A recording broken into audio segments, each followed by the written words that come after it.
Hello, Pathfinder. Hello. Just so you know, we always leave the beginning for people on the recording and tell people you can skip over if you don't want, but sometimes we do fun stuff and people like that. Well, So, I saw the meteorite. yes. Yes. We'll see if uh,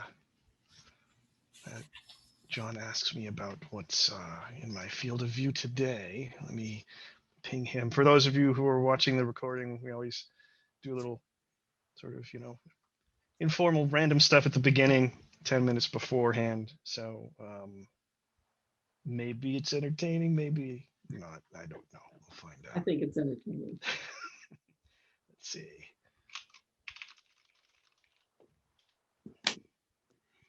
I just select John. How's the weather where you are right now, Dee?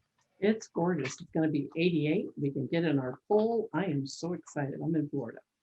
Nice, nice. Yeah. Yeah, a lot of good weather. It's terrible weather up here in Montreal area. It's Awful. like a bunch of storms coming through. That's why it's kind of dark. I had to turn on some additional lights. Um, but it's like rain, tons Oh, of tons of rain. I don't know. At least it's not snow. That sounds like well, yeah. Hopefully you're, well, how long does it snow for you up there? it.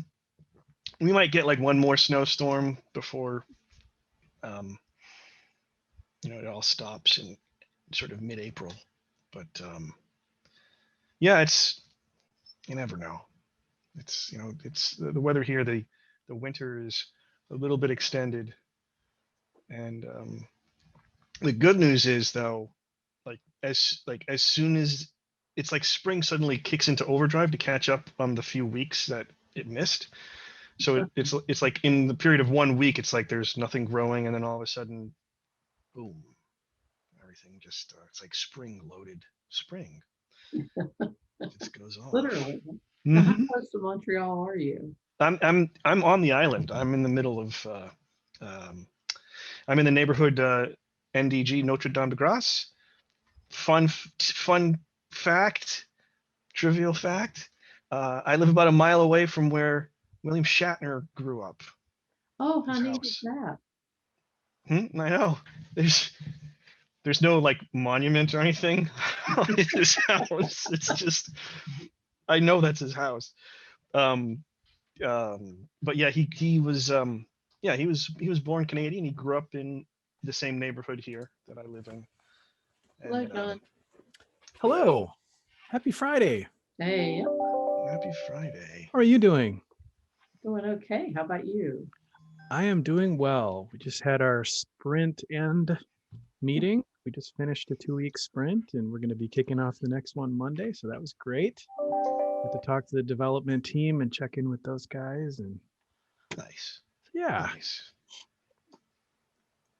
Are you going to share any new developments with us? Remember, this is being recorded. I know. I had to ask. Well, There's yeah, we always are, cool It's stuff all happening. good. People get a scoop. Maybe of people can get a course, scoop. yeah. Tune in.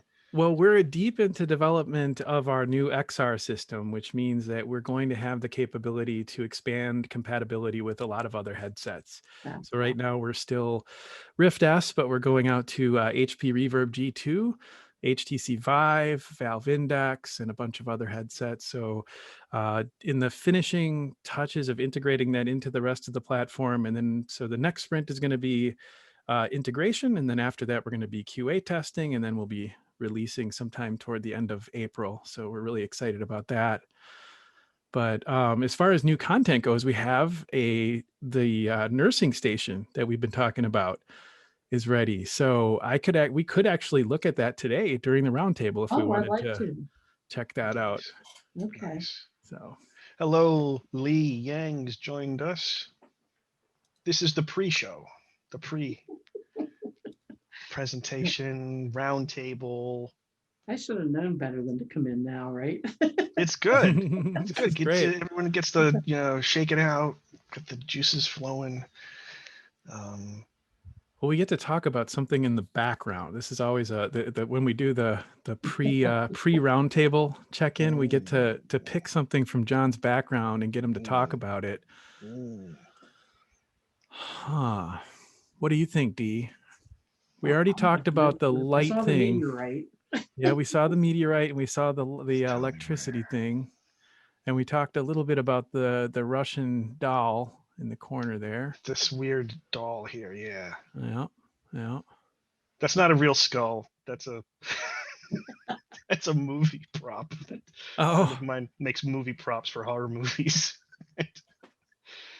That's not real. I just like it over there.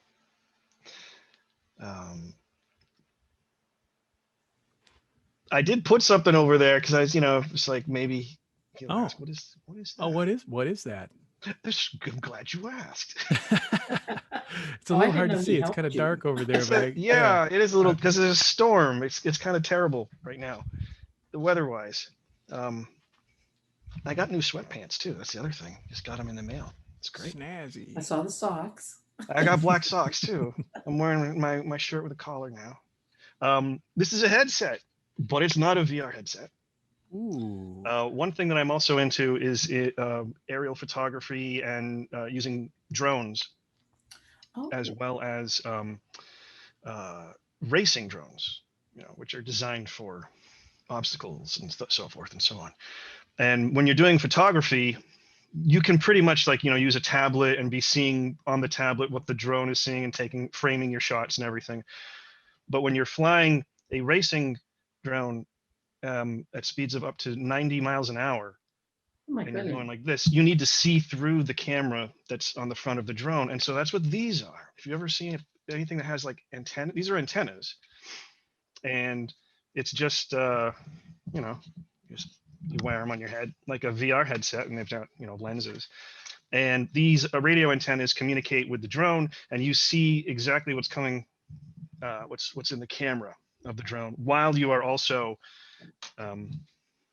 flying your drone using, rudder controls and roll, pitch, and yaw, and thrust, and all that stuff. Cool. So it's very sort of cyber. Here's the drone. Oh, wow. I'll turn it on. It boots up with the most menacing sound. Here, let's see. I'll start it up here. I don't know if you'll hear it. Oh, wow. I don't know if you heard that. So unlike a camera drone, which the camera is on a gimbal that has 3 axes to stabilize, a racing drone only stabilizes on one axis. You see, as I'm tilting it, here, I'll go from the side. Maybe you can see the camera is always facing forward, no matter how I'm tilting it on this one axis. But if I rock it, it'll mess up. But again, it's designed for speed. Although the interesting thing with this particular drone is it actually has a nice 4K camera, so I can do really nice photographs. And it has all these like stupid blinky lights. It's like an RGB keyboard that flies. It's like, yeah, you can customize the lights and things. But it's just interesting. It's also interesting to me just because, especially the headset, because it's a, the idea of in VR and things like Acadicus, it's about a virtual presence in a space. But then you have the other option, which is like, well, you could have a present physical space, but it's a telepresence, so like you're embodied by a piece of hardware. And there's actually interesting stuff with robotics that involves the same kind of thing. You're looking through the robot's eyes as it's in a physical environment doing something. I just think these are so That looks cool. Isn't that like, it's just wow. What's their price in relation to a VR headset? Right. Yeah. It looks cooler than VR headsets. I know. See, here's the Rift, and here's, I know. But see, if you're wearing this, you're going to be in your house. No one's going to see you. If you're wearing this, you are going to be outside. So this has to look cooler, or you'll be made fun of. I think there's a concept art for HTC that looks similar to that. Yeah. And I don't think that they've ever confirmed that it's actually the real one, but I believe it let me see if I can find an image. Like, Oh, yeah. it's like Yeah, Ghost in the Shell. it looks closer to that. Yeah. Yeah. And I think, one of the interesting things is, we think about, again, with Acadicus, we think a lot about your immersion in a simulated space, but the technologies are very similar and can be used for, again, you're taking your presence into some kind of robotic remote control device, so you could imagine, a virtual surgeon, looking through the eyes of a robot operating device, doing laparoscopic surgery. And it's all about, having low latency, positional tracking and all that good stuff. Anyway, that's my share for today. Very cool. Thank you, Jon. You're welcome. And I wanted to do that too, because Jon, I know if your wife is watching this, you've been thinking about buying a drone. And so if you end up doing it and you spend more money than is safe in the budget, you can blame me by pointing out. Yeah. Like, yeah, Candy's pretty techie too. I think she would be all for getting a drone. Okay. That would be pretty awesome. Welcome They got- everyone they joining got- us. yeah, Got there's a lot of good Alicia and people. Bradley and 7 Carrie, folks. Endomed, John, Kelly. Great to see you all. Welcome. Yeah, where is everybody from? We have, feel free to just do open chat. We keep an eye on the chat during the whole process of the roundtable, but jump in and say hello. And let's see here. There we go. So I keep during the course of the roundtable, if you have any questions, just either post them in the Q&A interface on Zoom, or just in open chat to everyone.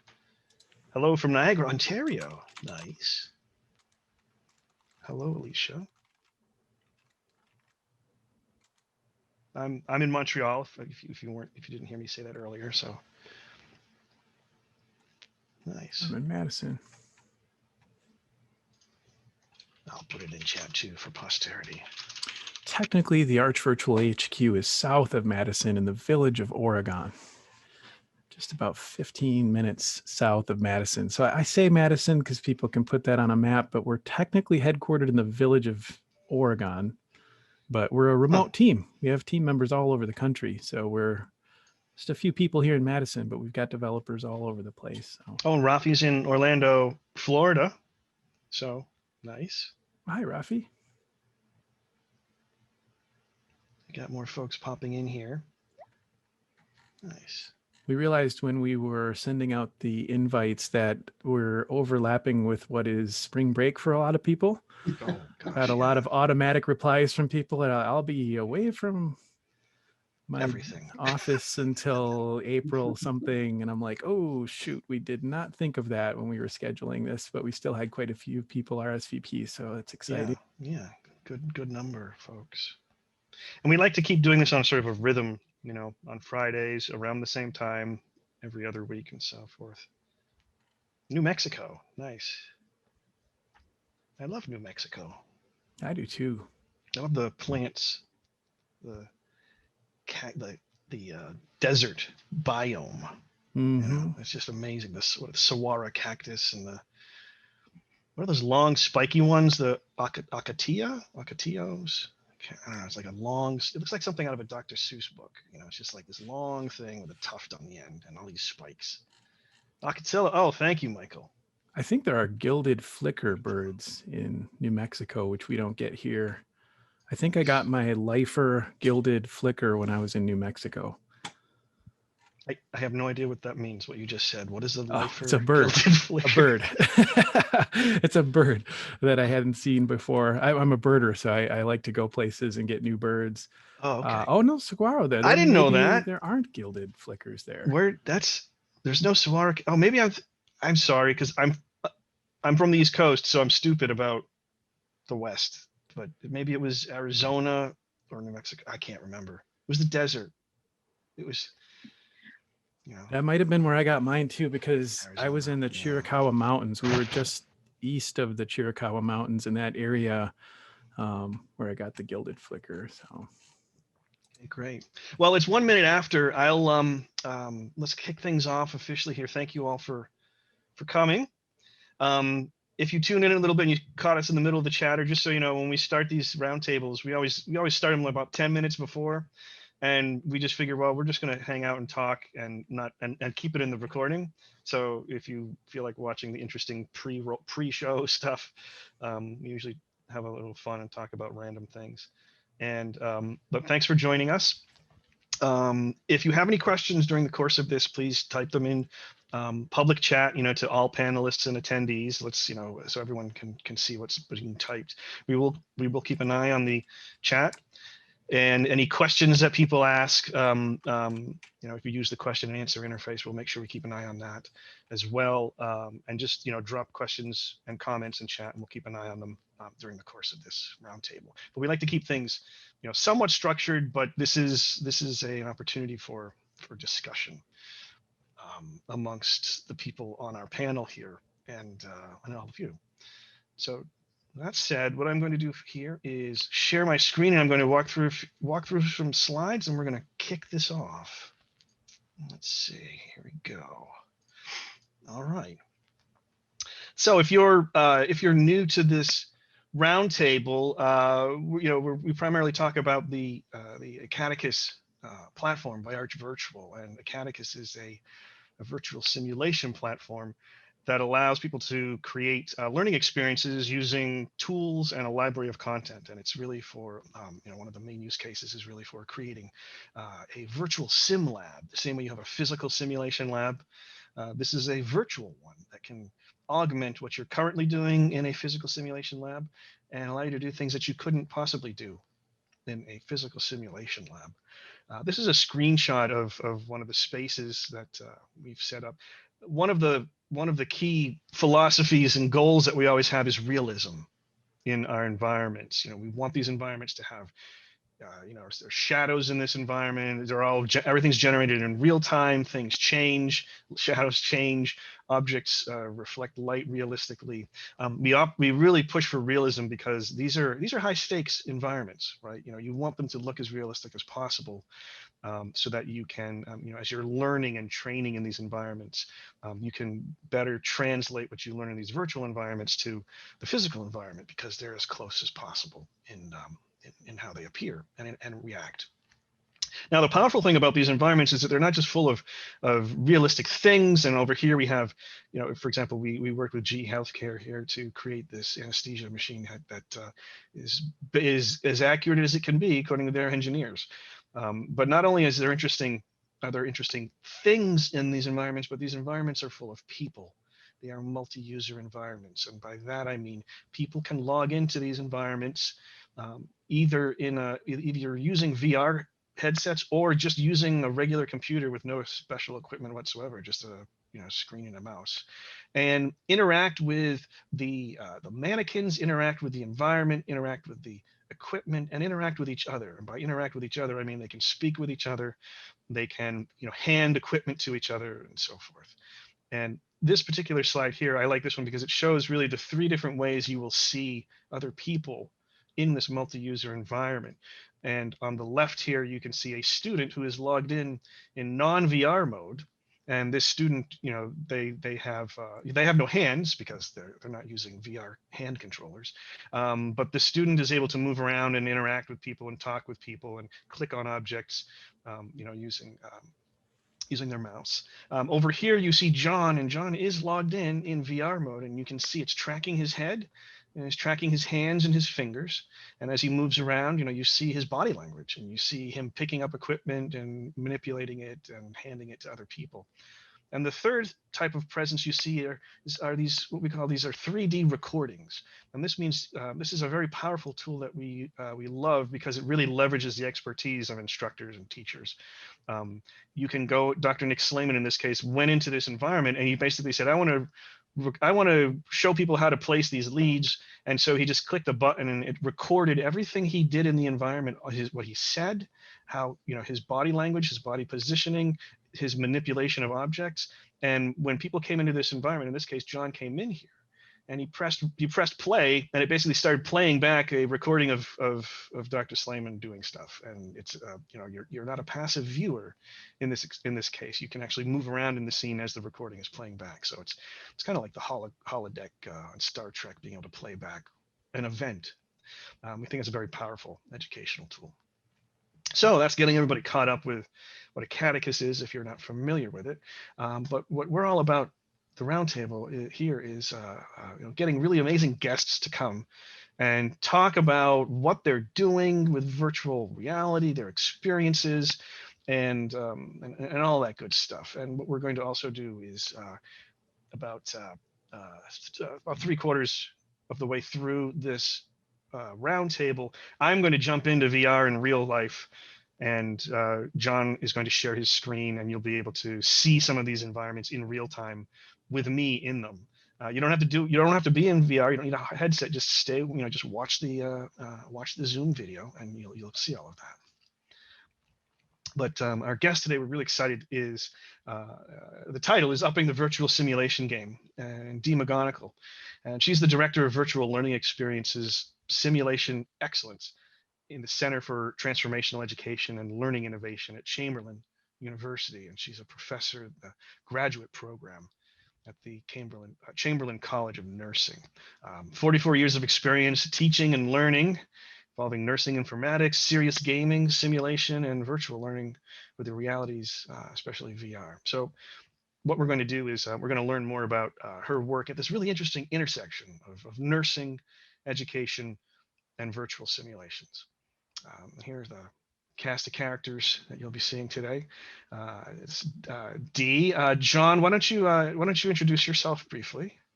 Sure. I'm the founder and CEO of Arch Virtual, and we're the developers of the Acadicus platform.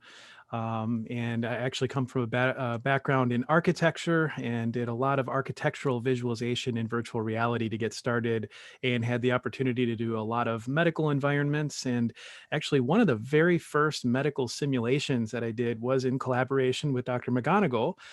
We worked together on an airway lab project, which was definitely a career highlight, and we won Best in Show at IMSH with that application, and collaboration with Dr. Bauman, and just a lot of really exciting opportunities to do medical simulation. And that was really what started the whole momentum toward building a focus on healthcare and medical simulation. And that's why we built Acadicus. Nice. And I'm Jon Lester. I go by the nickname Pathfinder a lot because I think I just triggered Alexa for some reason. That's weird. I go by the name Pathfinder because there are many Johns in this world, and online it was easier to be called Pathfinder. And my handle on Twitter is Pathfinder as well. And I'm the Director of Community and Business Development. And my background is actually originally in healthcare. I worked in the neurology service at Massachusetts General Hospital in Boston. And I also had an appointment at Harvard Medical School, where I was working on case-based medical education learning. And over the years, I got more interested in actually using technology to create things like learning environments for patients. So I did a lot of work with creating online communities for patient support groups. I work with a lot of international patient support groups, people dealing with different neurological conditions, and also working with medical students, creating immersive learning experiences to help them learn really by doing, and also creating environments where people could learn together. The community part of where my headspace is at is always thinking about collaborative learning. How can you bring groups of people together to learn? You can learn independently, that's great, but how do you also allow and give people the opportunity to help each other learn as a team? And especially in healthcare, where a lot of procedures and things involve you working with other people to collaborate to improve a patient's quality of life and their care. So I got very interested in VR over the years. I actually also worked at Linden Lab briefly for, not briefly, gosh, over 5 years. with their educational. I worked at Linden Lab helping educators explore different ways of creating a multi-user immersive environments for learning, and really on the VR side of things, I just think there's just so much potential for increased emotional bandwidth when you have fully immersive spaces. How do you really make it not just make it feel like you're there, but help your mind train as if you were there? I think that's the real sweet spot. So moving along, a short survey. I'm going to launch a little poll, very quick, just 7 questions. But we like this poll because it's I call it "Who are we?" Who is everyone? Not just us 3 people here, but who are all of you? So I've launched the poll. So if you can, they're very quick questions about what headsets do you use? Where, if you have a VR program, where is it at? If you're using a current real world simulation lab, and so forth and so on. So we'll while we're waiting for that to happen, I don't know, John, do you have any other comments about anything? Well, I want to tell a story about, before we built Acadicus, we had an application called Immerse Creator. And there were a couple of iterations before Immerse Creator. We had Immerse Framework, and we were just trying to understand in the early days of VR, like what was going to be useful. And Immerse Creator was kind of a collaborative creativity platform, and we had a lot of primarily architectural elements in there, I think, owing to our architectural kind of lineage coming into this. But it was a free-form creative collaboration app, and we had people creating all kinds of different environments in there. And I think it was one of the earliest conversations I remember having with Dr. McGonigle at IMSH, where we were just kind of brainstorming, different ideas for the future of virtual simulation. And as part of that conversation is when I started to realize that, what we have, the functionality of Immerse Creator, being able to use different objects and combine them in different ways and save those scenes and load them up later, could potentially be adapted into something that was specifically focused on healthcare and medical simulation. And so I picked Dr. McGonigle's brain a lot in the early days of Acadicus, before it was even Acadicus. I think she probably remembers we were calling it Phantom Scalpel at one point. It was our Skunkworks name for the project. Where It's like we a took horror movie, like a Phantom Scalpel. Yeah. So we were in the earliest stages, and she was just incredibly generous in helping brainstorm like what would be useful and what kind of tools would you need, and what would be the baseline functionality that we would need to get that started. And then from there, we created a version of Immerse Creator that had nothing but medical assets in there, and none of them did anything. We didn't have any interactivity. It was just you could have the object in your hand, but it was already starting to kind of move in the direction that we needed to go. So I just wanted to thank Dr. McGonigle for her assistance and vision and all of the brainstorming time that we spent in those early days, because that was probably about 3 years ago, and it was incredibly helpful and informative in the creation of Acadicus. That's awesome. That's awesome. Let's see. I'm going to close the polling, and I'll just share it with everyone here. So if you haven't finished, finish in 2, 1, done. Here we go. I'm going to share the results so you all should see the results of the poll on your screen. Most people, their leadership is involved. That's really heartening to see. It continues to grow. I mean, John, you were saying how in the early days it was just people never said that their leadership was involved. Never. It was just people striking out on their own. A lot of people have headsets and are experimenting. That's fantastic. A lot of people said other for headsets. Wow, that is interesting. Can you type in chat what if other anybody headsets? did other, tell us what that is. Yeah. Some mysterious new headsets out there. I know, that we don't know about. 6 people. They're not going to tell us. Fine, keep us in suspense. We'll let's see. And also, no, most people don't have. The vast majority of people do not have a physical space for VR training. Okay. So you have a That regular, makes sense. so there are different flavors of the Oculus. Okay, that's good. Thank you for that feedback. We'll modify our poll for next time. I'm just also taking a quick little screenshot of the poll here to save.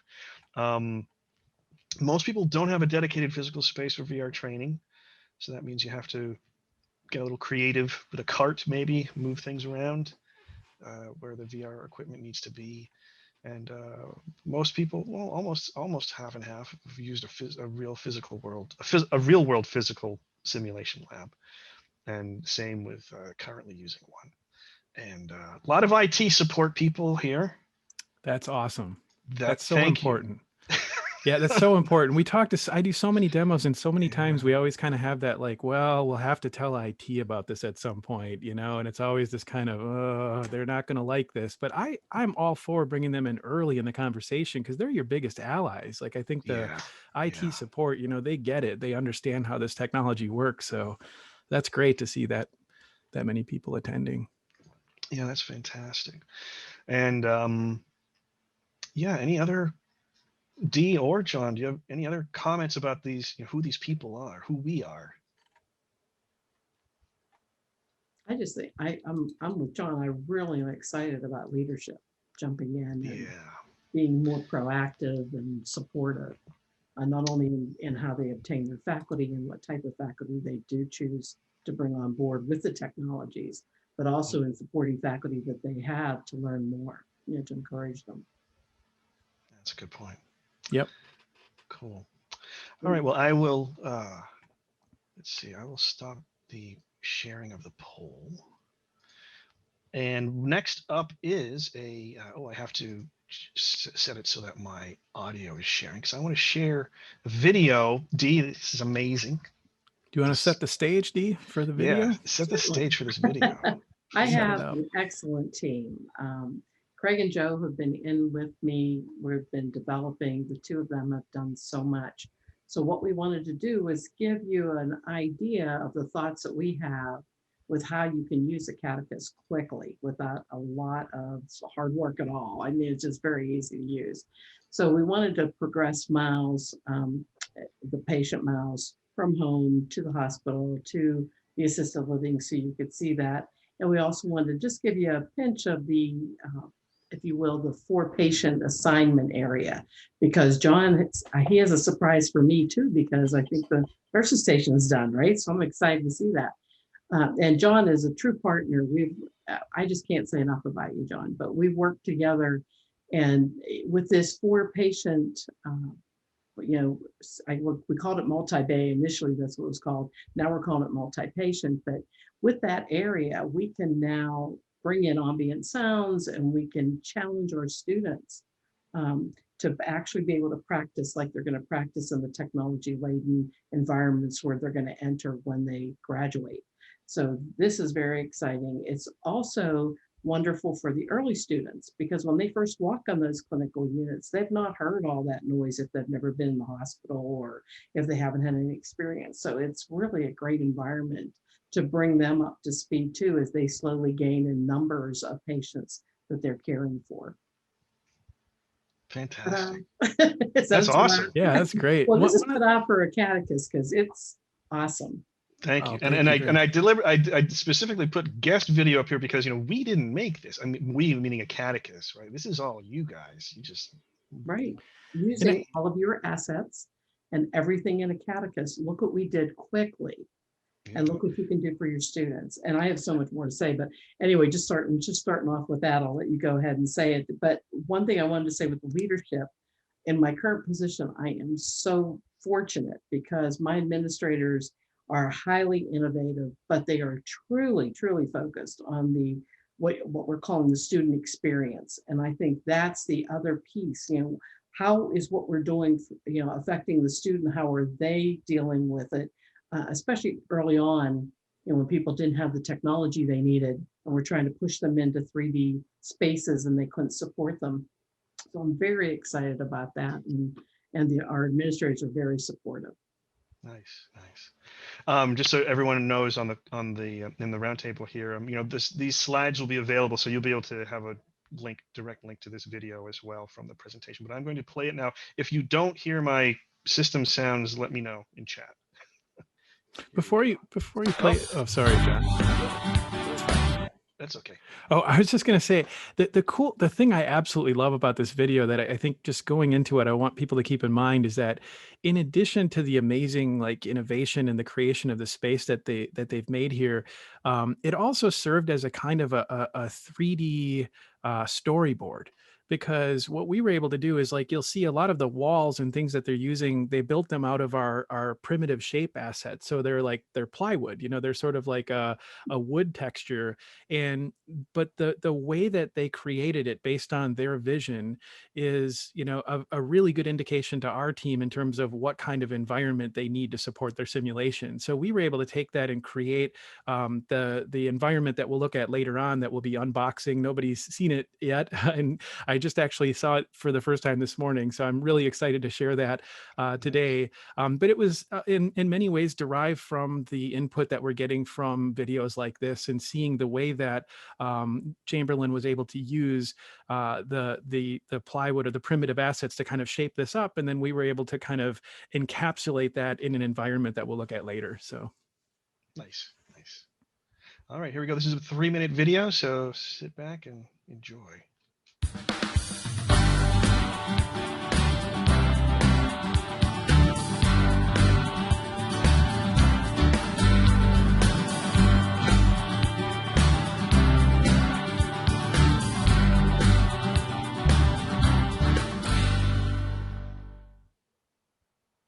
We have a space that we can instantly change based on the settings, resources, or assets that may be required.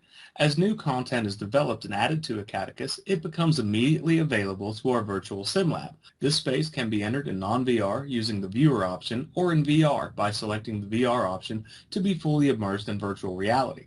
It is a multiplayer environment that allows people to enter in non-VR and VR. Just as in a campus sim lab, you will see everything everyone does in the virtual sim lab setting, such as manipulating patients and equipment or turning on a video. This is how easy it is to change a scene.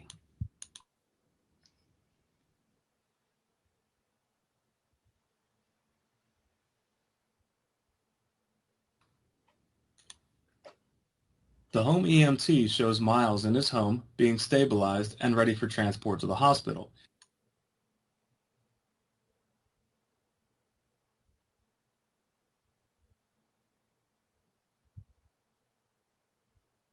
You can now see we were able to change the setting in the virtual sim lab within 20 seconds. Now the case unfolds and the student follows Miles in the hospital on the cardiac unit. Students can study the heart, place EKG leads on Miles, take his vital signs, and answer multiple choice questions on the wall. Next, the student can care for Miles in assisted living.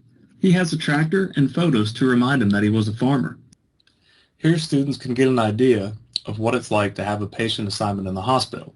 There's a nursing station, 4 patients, and all the interactive capabilities previously discussed, as well as ambient noises to bring the hospital setting to life. Welcome, students. This is your 4-patient assignment for today. Let's enter Mr. Smith's patient room, perform hand hygiene, introduce ourselves, and take his vital signs.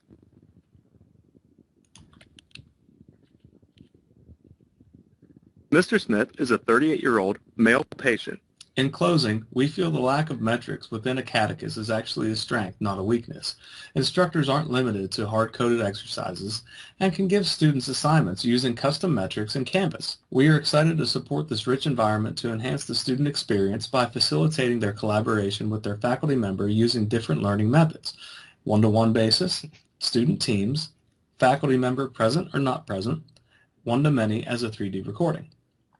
The full virtual SimLab experience will be unfolding as faculty and students enter this space to teach and learn.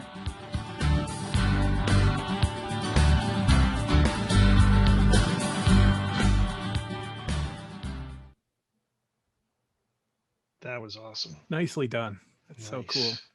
Yeah. Awesome. Let's see here. Okay. It's interesting. Dee, one of the things that he mentioned in the video was, the assessment side of things, and can you speak a little bit more to why you all feel it's a benefit to not having hard coded sort of, you must answer it exactly this way to get a quantitative score, yes or no? Well, we've gone round and round with this because for faculty, it's very easy to get a scored, some type of a score, some type of a data point from a platform. But, most of those platforms are single player. Students go off on their own, do their assignment, do their simulation, what have you, and then the faculty gets a score. During their time there's no one there with them. But in Acadicus, here's what I'm so excited about. We have had someone create 5 videos. And so they did the 3D videos on the holocrons. They put them in the space. So there are now 5 videos of them, and they came in live. 6 instances of the same person. So if you had 5 students and you wanted to do one-on-one showing them a process, you could have all 5 students in with the 5 situations, and they could play the video, and they could follow you as the instructor through the process, and you could be in live watching them perform. And if they have questions, you're there to answer them. This space is, to me, it's a space where it's bringing everybody together. And that's really what I like to see. And when we say multiplayer, it really means that. It means that everybody's in the space seeing the same thing, just as if you were in a mannequin-based sim lab. You see everything, you can do everything. But in this, we have the faculty in there. We also have my idea of presence, if you will, so that we have the presence of that faculty in the recording. We have the presence live. And the other thing is ghost mode. I'm sorry, I got to talk about ghost mode because you can actually embody the patient. So you can go in ghost mode. Your students don't even know you're there with the patient, and you could become the patient. You can also change the monitors so that you can make the patient deteriorate, or you can make them get better based on the actions of the students. That to me is critical. And in the real world, when we're in clinical with our students, we don't wait to get a score from somebody else. We're evaluating them while they're doing their clinical. We're watching what they can do. We're sitting down with them and talking. And this is the space that brings that all together. And that's why I'm so excited about Acadicus. So, and when you speak about video, it's really the 3D recording, right? That's embodied. So it's a playing back of a recording of an embodied instructor, right? Talking, interacting with the environment. And so you kind of blew my mind there for a moment, because you said, like, so the instructor could be in there watching the students, watching a recording of the instructor doing something. Right. So if you, for example, if you set up 5 bays, there's that very same thing. It's like when they were going in to see Mr. Smith, they're going to do vital signs. This is a beginning student. So you want them to do the hand hygiene. So the sanitizer's on the wall, they do their hand hygiene. They go over, introduce themselves to the patient, check the patient's ID. They go through all those entry behaviors, approaching the patient and everything. And then they're going to take his vital signs. So if you as the faculty member had that recording, the 3D recording on the holocron, they could click that. They could replicate everything you do for the first time, because it's the first time they're seeing this and doing it. They could replicate that, but you could be in there live. You could have 5 of these sessions running, because all of them don't have to have voice. So you can have one with voice because everybody's going to hear it, but the other 4 recordings are just you doing the procedures, whatever it is you want them to follow. And then they can follow that and replicate everything you've done. And you could be there live to answer any questions that they have right then and there. And that's those teachable moments in my mind that are missing in some of these other packages. So teachable moments. So being able to have a sort of a just-in-time moment. Right. Yes, just in time. The JITs. Yes. Interesting. Now Jon, there are some data that can be extracted from these simulations, right? I mean, while there's no, the metric system is, the idea of having metrics built into everything is not core, but could you speak a little bit to some of the data that can be tracked? So we do have some accessible simulations like the EKG patient, the endotracheal patient, where it'll actually track the number of accurate or inaccurate things you do. So if you're placing the leads in the wrong location, it'll give you a mistakes made number. But we're not actually exporting that out.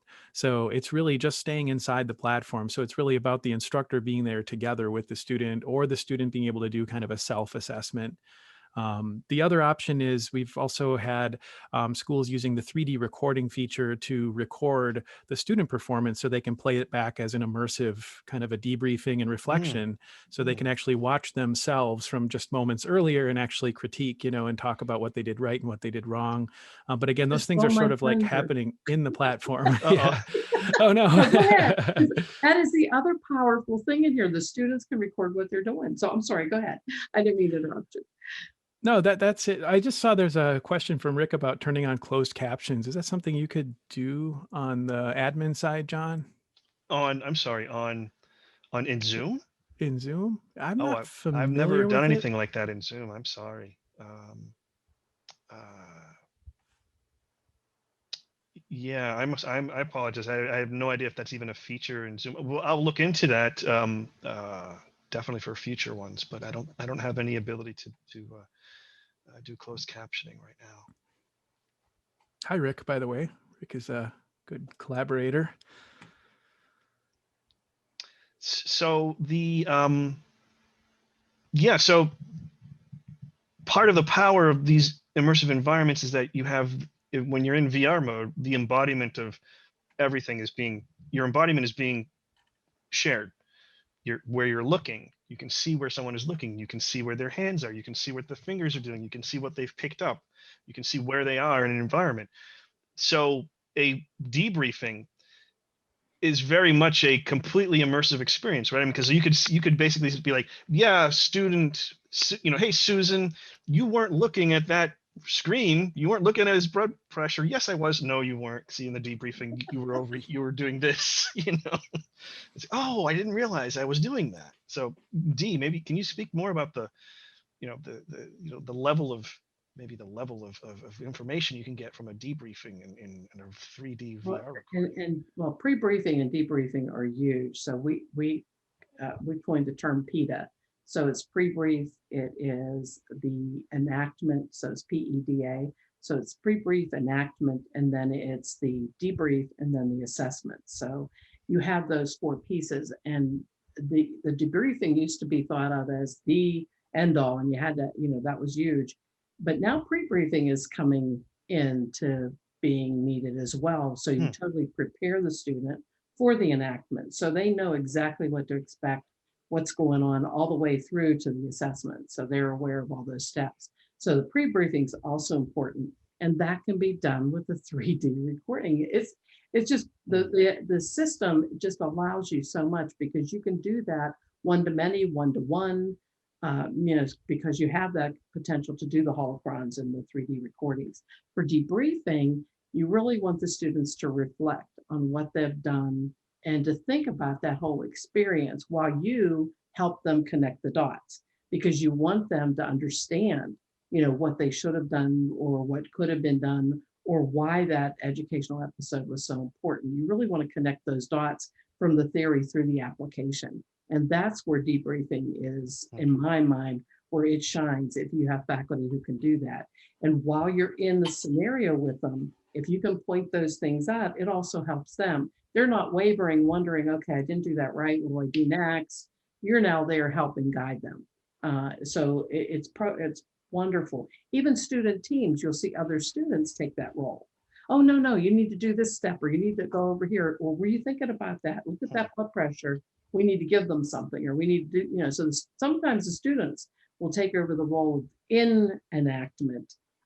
Helps that we do give the students, but it's really not the debriefing until the end, till they've experienced it all and reflected on their performance, what they've done, what they've gained from it.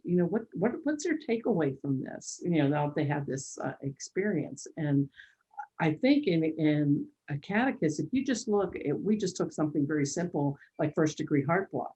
You saw we carried that the whole way through. We had first degree heart block on, we had the patient in the home, then the patient in the cardiac unit. We showed them the heart blocks. They could see the changes in the cardiac and the heart. And then they also saw the changes in the EKG. Then we take them to assisted living. Now you have, a demented patient who we can take it to say a heart block. And then even on the 4-patient assignment, we gave Mr. Smith first degree heart block. So you can take it all the way through. Now there's a 38-year-old with first degree heart block. What are the ramifications of that compared to a 69-year-old mouse with first degree heart block? And bringing those patients to life is what's so important also, because the students need to understand what's going on with that patient and all the underlying conditions and really see things. And now we have an EKG in there we can use, an EHR we can use, We can listen to breath sounds. We have a lung board, so you can throw different breath sounds at them that they have to think about and determine what those lung sounds are. So there's lots of ways to challenge them in Acadicus, which I really like, and lots of ways for faculty to be totally creative.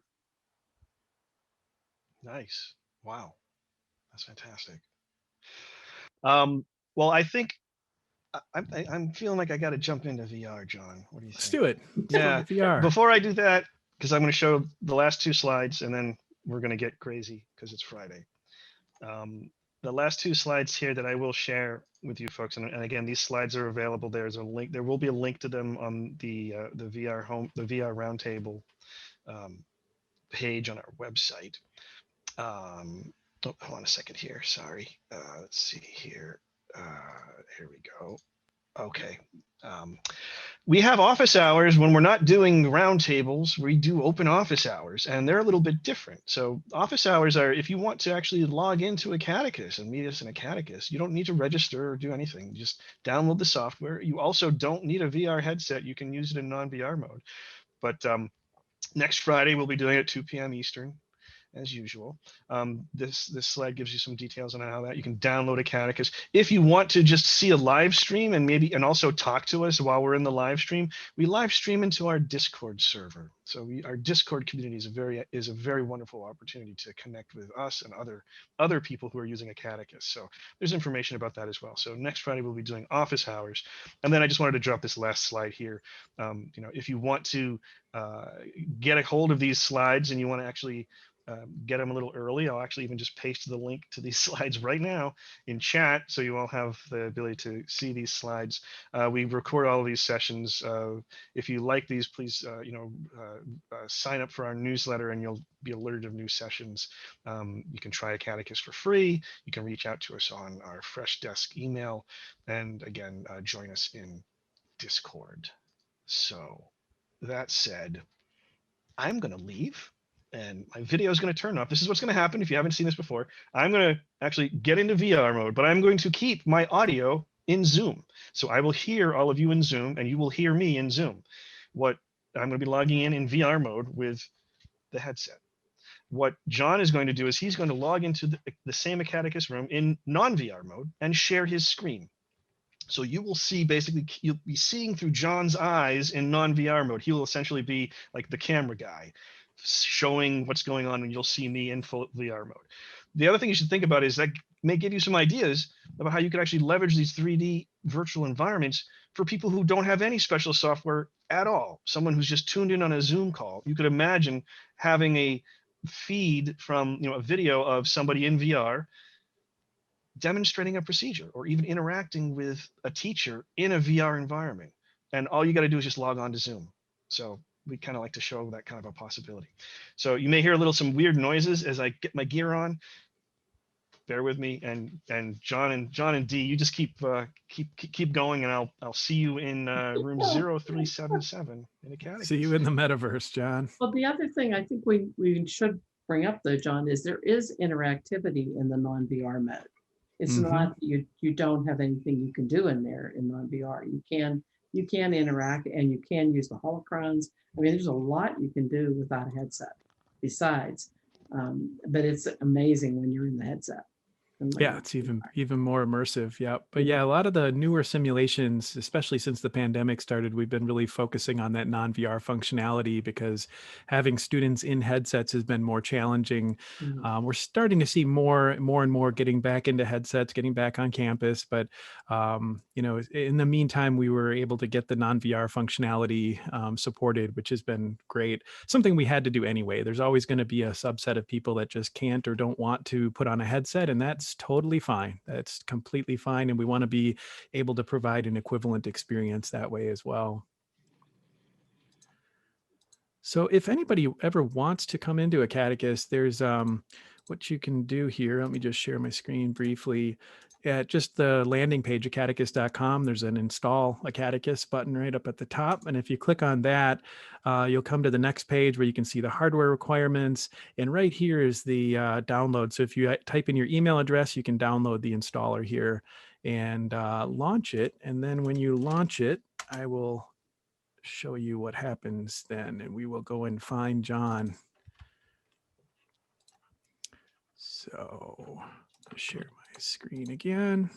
So the first thing you see when you log in is the choice between VR or non-VR. If you've got a VR headset, a compatible headset configured, it will highlight so you can go in there. We're going to go into non-VR mode, and you choose your microphone. I'm going to go in as a ProSpace admin. Almost there. All right. You can choose your profile photo here if you'd like to have your profile photo showing there. And then you can choose between going to the Commons or going into a specific room. And we're going to be going into a specific room. So jumping in here.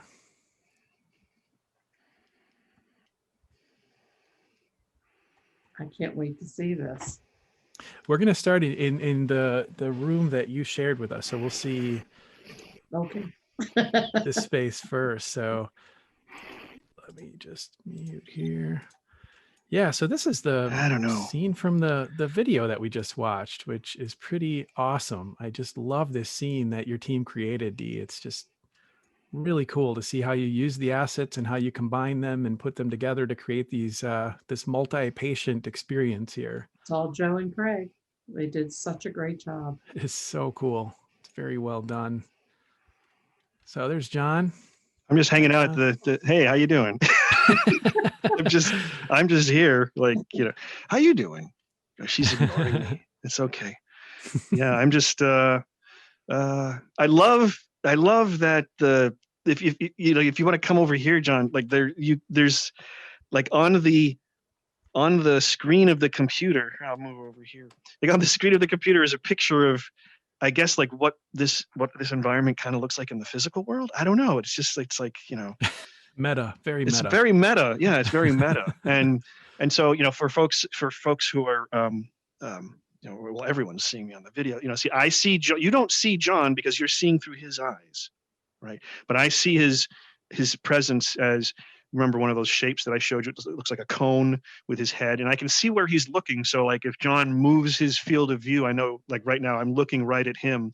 And, you know, if I come over here, I know he's not really looking directly at me. He's looking over here. So one of the nice things is if you are doing a shared video as an instructional experience, you know, I can speak to the camera basically and interact with objects and show things and you know, do anything. But this space feels really nice. I just noticed we have a new phone you could use. This is one of the older phones, but we have a new one. You can actually pick it up and dial it. Oh yeah, got a dial tone, and you can actually dial some numbers. And, yeah, yeah. This show you where that content pack is. Yeah, that one's really great. The wonderful thing with that too is you can pick up the. Oh, there he goes. You can actually pick up the handset, and audio is spatialized in here. So like I mean, at one point, remember one of the roundtables, like I picked up the handset and I held it up to your ear, and like you heard it get louder, and then all of a sudden the sound was in your ear. You know, it's the immersion in this in these simulations is not just visual, but it's also auditory. Right. So there's several different bays here, so we could go over and check out one of these other rooms. There's Mr. Miles Johnson, and each one of these is set up for a specific learning objective, I would imagine. Pop in here. And How we you haven't doing, completed Miles? all of them for all the ones we're thinking of. So we just started so we can give people an idea, because that's how everything starts. You get people an idea and get them thinking, and then they come up with wonderful initiatives for us. So like I mean, sort of like you let them see the art of the possible in the environment, and then they come up with new Right. new scenarios. Nice. So we can show how on the simulation manager, if I wanted to change his heart rate here, we can just set those values. Oh, that's not good. Yeah. What's going on? Oh, And I see it real time. This is, I see it updated. I also don't see John changing anything. What you're seeing on the screen that John is sharing, I don't see. So as a student, I don't see anything. And also, Dee mentioned ghost mode. What ghost mode is when you are logged in the environment, but you have no visual presence. And that's a way that you can, as an instructor, kind of, be in the scene, but no one else sees you. So I can actually go into ghost mode here. And let's see, where did it go? Here we go. I am going to go into, you're going to see me here. And now I am going to disappear, but I'm still here. You can hear me, and I can manipulate objects in this environment. I could pick something up and be like, "Ooh, poltergeist," And another ghost could see you. Other ghosts can see me. Well, that's how it works. I saw the movie Poltergeist. I think that's how it works. So I just went into ghost mode, and then I can see him now. And then if I go back out, now I can't. Yeah. So I'm going to leave ghost mode here. There we go. Okay. Nice. Yeah, I love how they were able to use we have these primitive shapes, like I mentioned, they're these plywood blocks, and they were able to they're just cubes. The raw material is a cube, and they were able to stretch them out and make these walls to create this. When this environment is initially loaded, it's just a big empty room. And so they created all of this using the assets and patients and those primitive shapes to kind of divide up the room this way. And it's really, patients could show you a progression for that patient.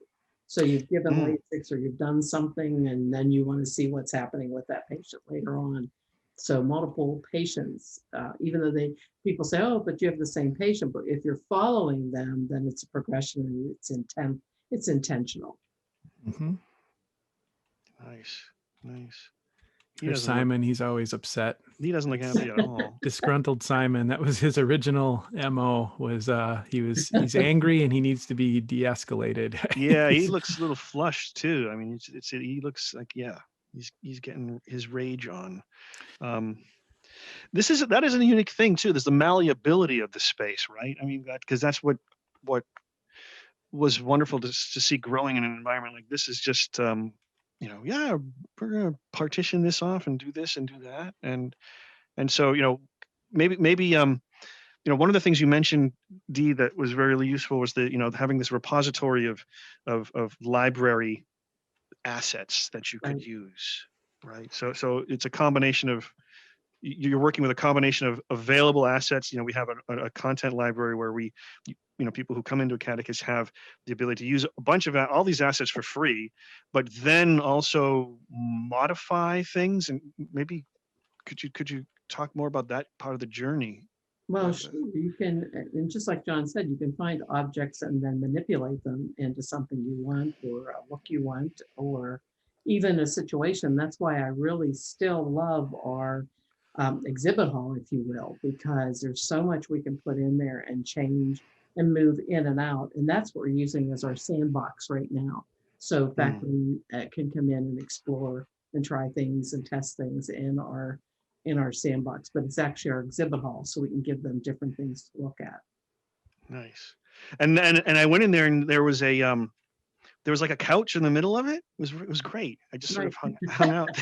No, I had a social moment. It was like talking with someone in that space. It just felt very natural. It's like, wow, yeah, this is actually.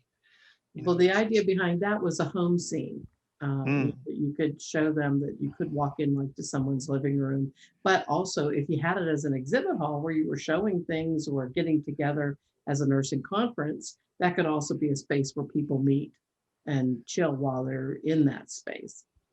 And that's so cool because that's an emergent use case that we never would have imagined, I don't think. When we first started building this, we were imagining these one-off scenes where you'd come in and meet with, you know, Simon here, and you would do a simulation, and then you'd load another scene, and then your team started developing, and you took one of the largest environments we had, and you divided it up and made a bunch of different simulations in there. And I'll never forget the first time I walked in there, and I was like, wait a minute, this is all in one big scene. Like, this is incredible. And we never really imagined it would be used that way. So that was so cool to see that kind of emergent use case. Well, and if you look at how we have it, we have large rooms, large spaces on that one side on the left. We could really make those smaller, and you could have really in there even like a 12 patient assignment or whatever, you know, we could expand it. So, but there's so much in there now with the anatomy, with the monitor to show faculty how they can change the monitors. And I love the big beating heart, because if you come in VR, you can go ahead and look at those valves. But even in non-VR, you can see that cross-section of that heart. It's just gorgeous. Nice. Somebody just diagnosed that heart with a mitral valve prolapse. Somebody there was a physician was in there recently, and he looked at it real close, and he says, you know what? I think this heart actually has a mitral valve prolapse. So we're looking at that. I wanted to show just an example of how, like, I just, you know, and you know, anyone on the team working on this, you know, from Dee's team can do the same thing. But, you know, I just instantiated one of the assets from Miles, a photograph of Miles. But, you know, I love these little sort of seductive details about the environment and the patient's history. And, you know, the picture has well, I can hold it right up to you. You can see the picture has Miles and his wife and the tractor and, you know, the farm where they live. But the Johnson family farm. Yeah. I just love the one of the things that really does for people who have never used these kinds of environments. Well, first of all, there's no gravity for this, so I can just leave it. It's wonderful. I don't want to break anything. But when you get multiple users in this environment, the whole like handing of things to each other, it's really starts them thinking about how to work collaboratively as a team. Exactly. Yes. Hey, maybe this is going to cheer you up. Look here. I'll put it on your feet. There you go. He looks so mad. It's disturbing. But that's the point. It's supposed to look like that. So what we could do is load up a scene that was essentially derived from this use case. You know, we had seen how Dee and her team were using these environments and creating these multi-station simulations. So we created a nursing station environment specifically for this use case. So I went in here and I spent about 15 minutes. So you're going to have to forgive me. It's a mess, but I'm going to load up the nursing station scene here. So you can see how the environment looks. I borrowed a bunch of the assets that you had created in your team had created in yours and tried to move them over here, but check this out. Oh my gosh, I love it. Isn't that cool? This is way cool. Station. Isn't that awesome? So then we, with our development team, we can build in some of these assets into you know, an environment where we can bake in all the lighting, and then you have the individual patients in the rooms. We still have more work to do in here. There's a couple of things I noticed already this morning. We're going to be adding what's called a skybox in gaming speak, where you'll actually see an environment out the window instead of just the blue sky. There will be we're going to have a cityscape out there, and we also realized that these rooms are a little too small. When we went in here, by the time you get around Mr. Johnson's bed here, there's not a whole lot of room to move. So I think we're going to be expanding these rooms quite a bit. And then we'll have access to this?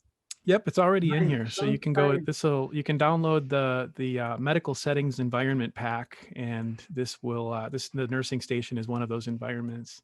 And this environment has some interactive things that everyone can see. Like if over here where I'm pointing, there's a button to remove the patient's gown, patient gown on or off, and so I can say on and then off. And you all should be seeing his clothes coming off. Yeah. And this is the lung sounds board behind you that we just added recently, where we can actually turn these on. These are a little hard to listen to, some of these, but this one is crackles, and we've got the Strider. Don't do death rattle. Wow. That's Strider, and then we've got. I can turn the volume The asthma wheezing.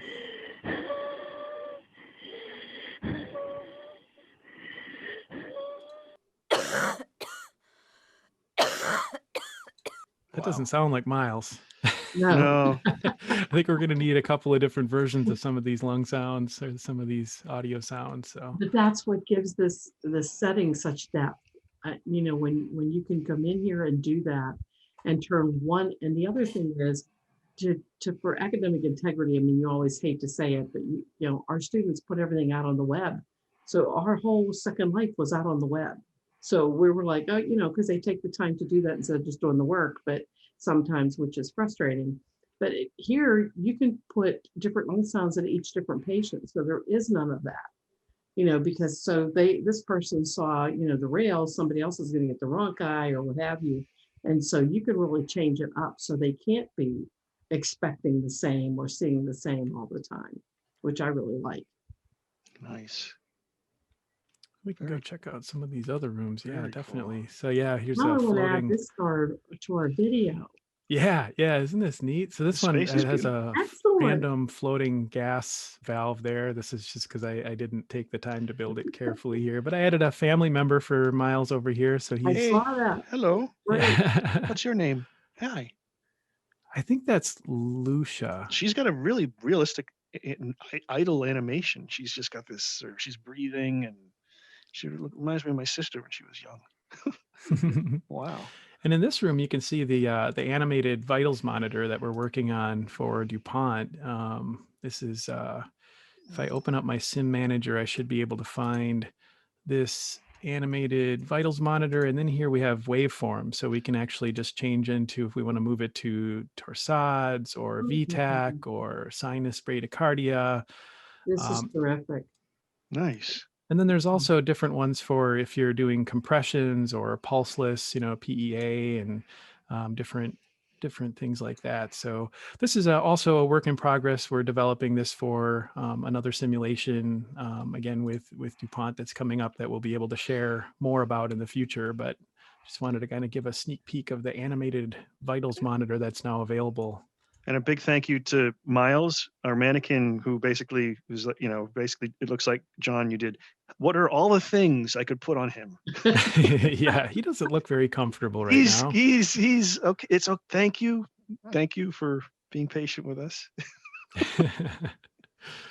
And he's got his blood pressure. Yeah, he's got everything on him. Everything's on. Yeah, he's got something going on. We need a narrative.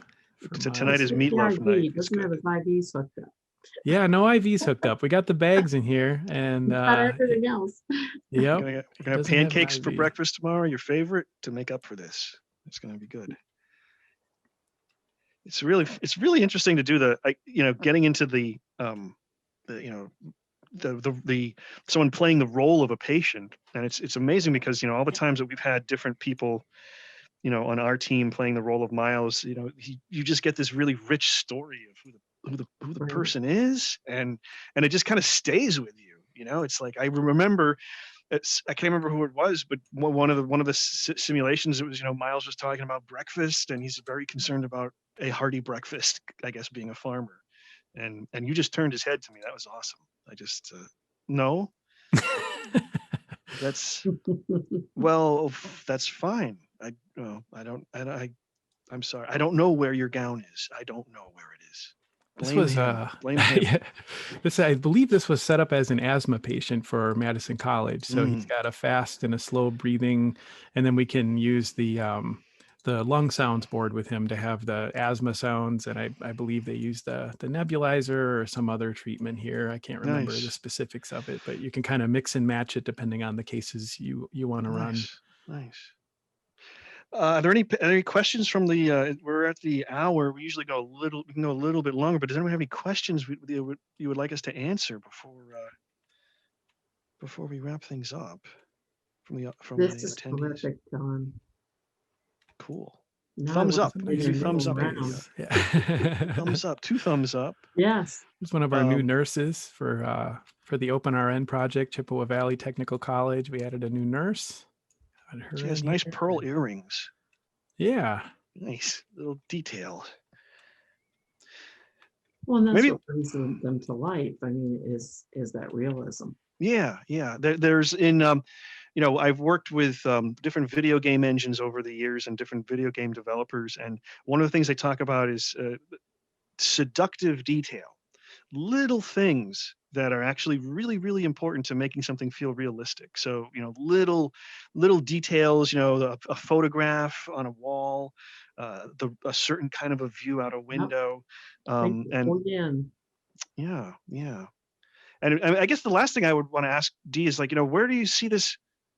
Where do you see this moving forward? I mean, it sounds like you're already thinking also about, like, multiple simulations sort of chained together, like follow them from the accident to the hospital to the long-term care facility. Where do you see this going in terms of even broader simulations? Well, with the multi-patient, I think this is huge, because this, as I said, could go for our getting students all the way through to our 400 levels, because especially with the ambient noise, and now you've got this setting. This setting is just gorgeous. Now, Joe and Craig are going to want to go in there, So Of course. I have to tell them where they have to go to get this. But, I think we are seeing now where we can bring in teams of people, and we use Teams and you use Zoom, but the same thing with that presentation, any type of presentation or screen sharing software package, you can bring everybody in. So you can have people inside in non-VR, VR, and you can have people on the outside all interacting together. For the same simulation. So I think that I used to say the sky's the limit, but I have to say the universe is the limit with Mars in there. Maybe John, we should explain, why is there a Mars scene? Mars is for Madison College. There's some innovation happening there in their sociology and botany class. They've got an interesting project. I'm not going to give too much away because I really want them to come on as guests for the roundtable in the future. Okay. So we'll keep that one kind of a secret for now. But we've actually got the rover is going to be landing on Mars probably next week. So we're going to be having the rover. Oh, so maybe we could do it in the open office hour on Friday. Yeah, we'll have the it by open then. office hour. I think so. Yeah. So a realistic, life-size, the rover that's on Mars now, that's flying the little helicopter around, all that stuff. But I think too, John, what you always say is, if you have a mannequin-based sim lab, the cost of that sim lab is through the roof. Whereas Acadicus, you can change in 20 seconds to all these settings and scenes for your students. The variety, what we can do, how we can enhance the students, how we can progress patients, is just so much simpler in this environment. I'm just so excited to be working with you, and I'm so thankful you're a partner of ours. So. Oh, likewise. It's been a great collaboration, and I've just continued to learn so much from you, and your team is doing such great things. It's really been an honor to work with you on this. That's right, because this nursing station here, I am so excited about this. I want to work here. Can this be my desk? This is awesome. This is like a great environment for just working. We've got room to expand too. We didn't create these rooms yet over here, but these are ready to go. Nice. In the future, we can expand those out. But we've got these 4, and I think I would tell your team not to work with this environment yet, because I think we're going to remodel. I think we're going to make these rooms a little bigger. They seem a little tight right now. So I'd be worried if they go in there and create recordings or work on it too much, that we're going to end up overhauling this scene to make the rooms a little bit bigger. But so stay tuned for an update on this environment, but that'll go pretty quick now that we've got it in. That change will go fast. Well, I'm presenting this on Tuesday. I would certainly love to put this in there, so I might go in and noodle around and see if I can get some of this. Of course, yeah. I'll export this scene and place it into your room, so you can work with it there. Yep, no problem at all. The other thing, you guys are so supportive, and we can't thank you enough for that. So thank you. No problem at all. Thank you. That's very kind. Thank you. Well, thank you for our attendees for staying with us. And again, there will be a recording of this available on the Acadicus VR Roundtable webpage. And have a wonderful Friday and wonderful weekend. Same. Thanks, everyone. Thank you. It has been an honor. Thank you very much. Thank you so much, Dee. Thank you.